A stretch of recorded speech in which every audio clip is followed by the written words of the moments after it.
પ્રાંતિજના તાજપુરમાં આવેલા રામદેવ પીર મહારાજનો 22મો 33 જ્યોત પાઠની ધામધૂમથી ઉજવણી કરવામાં આવી।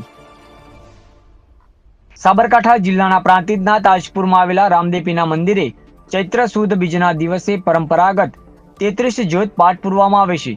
ત્યારે આ વર્ષે 22મો 33 જ્યોત પાઠની અહીં ધામધૂમથી ઉજવણી કરવામાં આવી હતી, જેમાં બાબા રામદેવ પીરના મંદિરને રોશની તેમજ ફુલારથી શણગારવામાં આવ્યું હતું અને સાંજે ઉપસ્થિત સંતો મહંતોને કુમકુમ તિલક કરી ફૂલહાર પહેરાવી ડીજેના તાલે વાજતે ગાજતે સંતો મહંતોનું સામયું કરી ગામમાં ભવ્ય શોભાયાત્રા કાઢવામાં આવી હતી, જેમાં શોભાયાત્રામાં રાવળ યોગી સમાજના ભાઈઓ બહેનો મોટી સંખ્યામાં જોડાયા હતા, જેમાં ગુરુગાદી લાલજીદાસ મહારાજ દ્વારા ઉપસ્થિત સંતો મહંતો તેમજ ઉપસ્થિત મહેમાનોને ફૂલહાર પહેરાવી સાલ ઉઢાડી સન્માન કરવામાં આવ્યું હતું।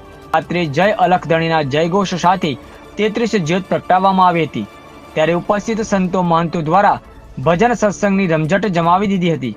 ત્યારે મોટી સંખ્યામાં રામદેવ ભક્તો ઉપસ્થિત રહી રામદેવ પીરના દર્શન કરી ગુરુગાદી લાલજીદાસ મહારાજના આશીર્વાદ તેમજ ભોજન પ્રસાદ લઈ ધન્યતા અનુભવી હતી।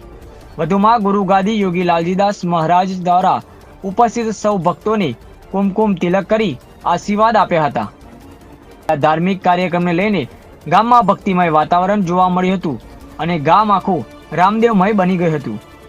ધાર્મિક કાર્યક્રમને સફળ બનાવવા માટે રાવળ યોગી સમાજના યુવાનો તેમજ આગેવાનોએ ભારે જહેમત ઉઠાવી હતી। અહેવાલ અલ્પેશ નાયક।